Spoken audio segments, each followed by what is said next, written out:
Hello and welcome to our channel. Today we're going to be talking about tourniquets and when to use them properly.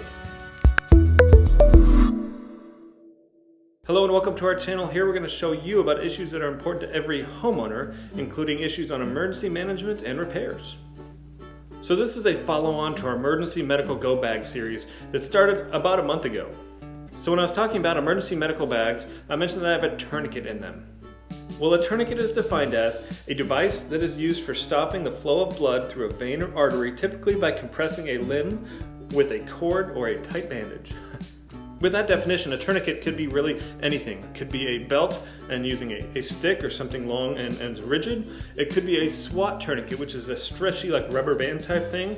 Or it could be a cat tourniquet, which is what I have in my emergency medical bag.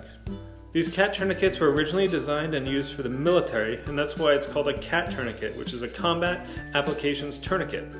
And these are designed for a variety of different injuries. But when should you not use them and when should you use them?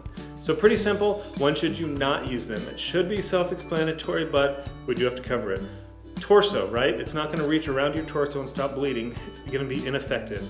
Around the neck, around the head, just not going to work, and it's just going to end up killing your patient or yourself. Also, in the past, people have used tourniquets for snake bites. The thought process was that you're going to stop the venom from spreading around the body. The problem is that it stops the venom from spreading around the body. It keeps that venom localized, and it can actually cause tissue necrosis in that limb because the venom is so concentrated. And in the end, you end up more than likely having to amputate that limb. So do not use a tourniquet in a snake bite situation. Just get to the emergency care as soon as possible or call 911. So these are pretty simple to use. We'll go ahead and expand it to begin.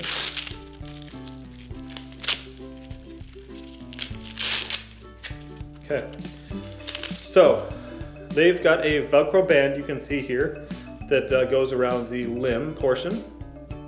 It's got a stick portion, or it's I believe it's called a windlass or something like that. I can't remember, forgive me. And this is what you use to tighten the tourniquet once it's on. And then it's got these guys up here, and this will actually hold that spindle after it's tightened down. It's also got this nice little Velcro thing that goes over the top to keep it from coming off. And it says time, so you can write in a permanent marker when you applied that tourniquet. Also, just to note, tourniquets used to have a bad rap because they thought if you put a tourniquet on, you're going to lose that leg. You may save the life, but you're going to lose that limb or arm. That's really not the case anymore. It's not out of the question, it's still possible, but with medical technologies and inventions, they have been able to save limbs a lot more, even with tourniquet uses. Basic use of this tourniquet, it's going to be the same on the arm or the leg. You want to have it folded up so you can use it one-handed if you need to. So you'll have the circle here. You're going to basically take it so it's wrapped over and fold it on top of itself. And then on the back, you're going to have this red tab, and that's on the back from the spindle. Then the spindle will be up inside this. You do not want to close this Velcro because it just gets in the way when you're trying to tighten this. So just put it off to the side like that. So when you're ready to use this, all you have to do is grab it out of your bag, and then what I do is I'll grab onto this red portion here and just kind of like chuck it towards the ground. And that'll separate it out, and it'll make it a nice circle to apply to an arm. Like that. So from there, I'll just lift my arm up so you can see for illustration purposes, but you're probably not going to do that if you actually have a busted arm. You take that and you slide it over the affected arm, and then with this hand still holding onto that red tab, you pull until it's nice and tight. And then you take the Velcro and try and apply it as much as possible under the arm. You can see here. Then when it gets up to this area, just make sure it's not interfering with the spindle. So all you're going to do is you're going to take that spindle out of the little hooks and begin twisting. Now you just really want to twist until it stops the bleeding. It's going to cause some pain to your patient or yourself if you're putting it on yourself, but it's going to stop that bleeding and save your life. So once it is spun down, bleeding is stopped and it's set, that's when you take your white Velcro and you put it over, and you can write the time on there for the doctors to know how long it's been on. Then do not remove it. You need to get to a doctor to have them cut it off.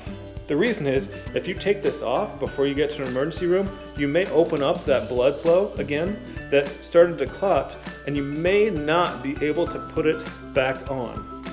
So let's talk about placement here a little bit. Previous thoughts were if you have a gunshot, say for example, like right here, you want it to go 2 inches proximal to that, which just means like basically towards the center of your body, and then put the tourniquet, say, like right here.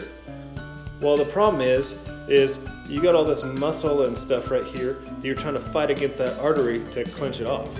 So it may not be super easy or even possible to close the artery off with a tourniquet here.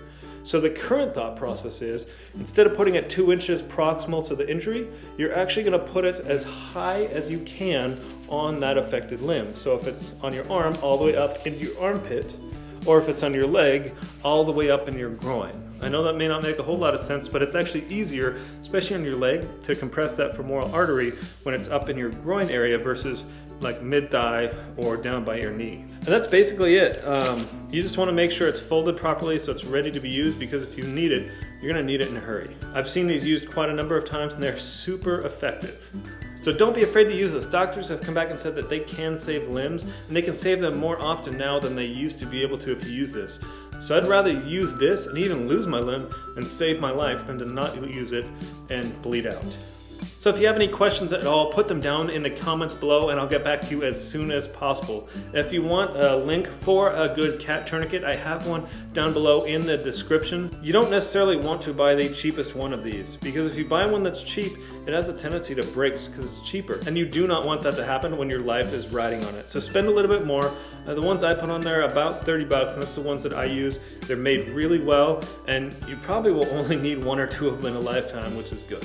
So thanks a lot, y'all. If you would consider clicking that subscribe button below and clicking on that bell icon to be notified of all of our videos that do come out each and every week. Thanks a lot, y'all. Have a good one.